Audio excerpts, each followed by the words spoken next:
I'm feeling a little better now because, yes, I have had some whiskey. But I deserve it because I've been doing pretty good. Yes, sir. So now, I want to tell you a little bit of some things about Shank that you probably didn't know. Because you know what? He didn't tell anybody some of the things that he did, but I'm going to tell them because they need to be told. I don't know if you know this, but if any of you want to make a donation to something that Shank loved, then you need to send a donation to the Humane Society. Because a lot of people didn't know this. I don't even think the Humane Society knew this. But Shank would go sometimes, and he would buy bags of dog food. And he would drop them off at the front door of the Humane Society. Don't leave, just do one song for me, okay? I'll take care of it. I would, he didn't even tell me for a long time. The way I found out is my daughter told me because she was going with him in secret. And they were sneaking money. And they were buying dog food and leaving it down there because he loved all the little animals and he wanted to make sure that they had food. That's the kind of person he was. My husband knew. He deserves that. Y'all just clap all you want. I wasn't near as nice as he was. I learned a lot from him. But my husband, when we lived in another place in Kingsport, Tennessee, there was a lot of poor people there. And when we lived out in Fort Worth, Texas, there was a lot of people that were homeless that lived under the interstate overpasses. And I've seen my husband go and buy bags of groceries and sneak up on porches and leave them and never tell anybody who left them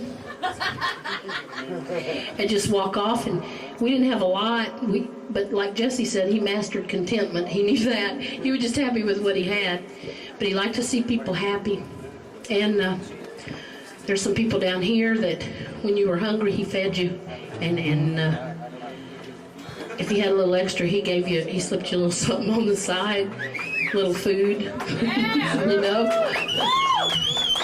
And I just got to tell you how honored I was to have him for 20 years, and I'm doing good tonight because of him.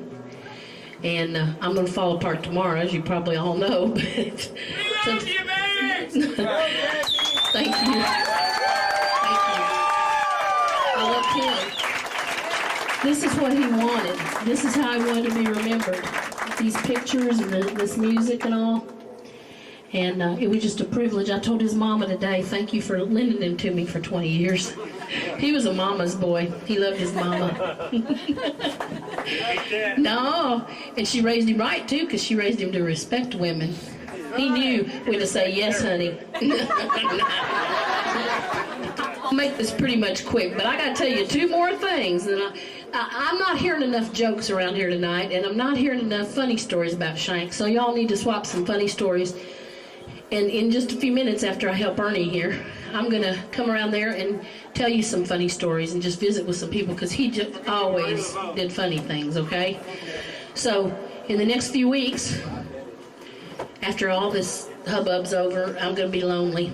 And I know that now, because I want everybody to just do stupid things like he would do and take me on. Ozark's going to take me to get a tattoo.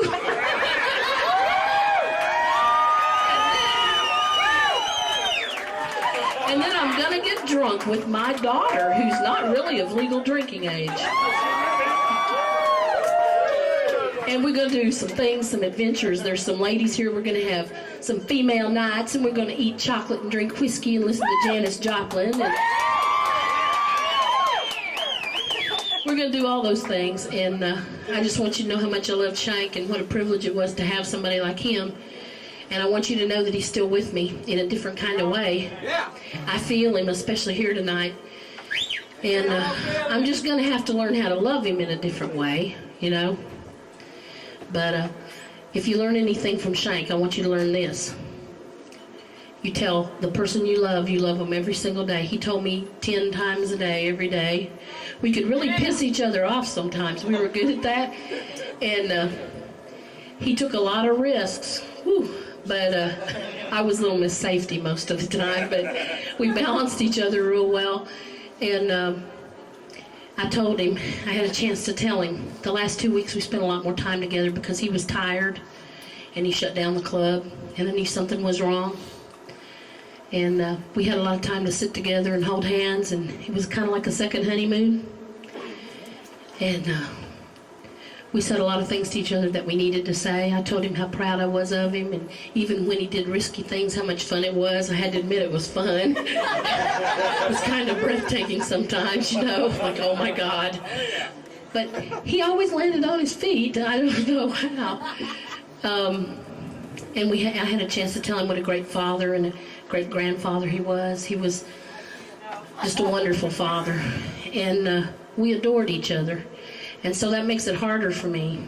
We said one time about 6 years ago, we were always kidding around, and he said, you know, maybe we shouldn't love each other so much, because someday we're going to have to say goodbye, and it's not going to be easy. And I said, yeah, I know, maybe I'll just start treating you mean, and we just won't even care about each other anymore. And then at the same time, we looked at each other and said, nah.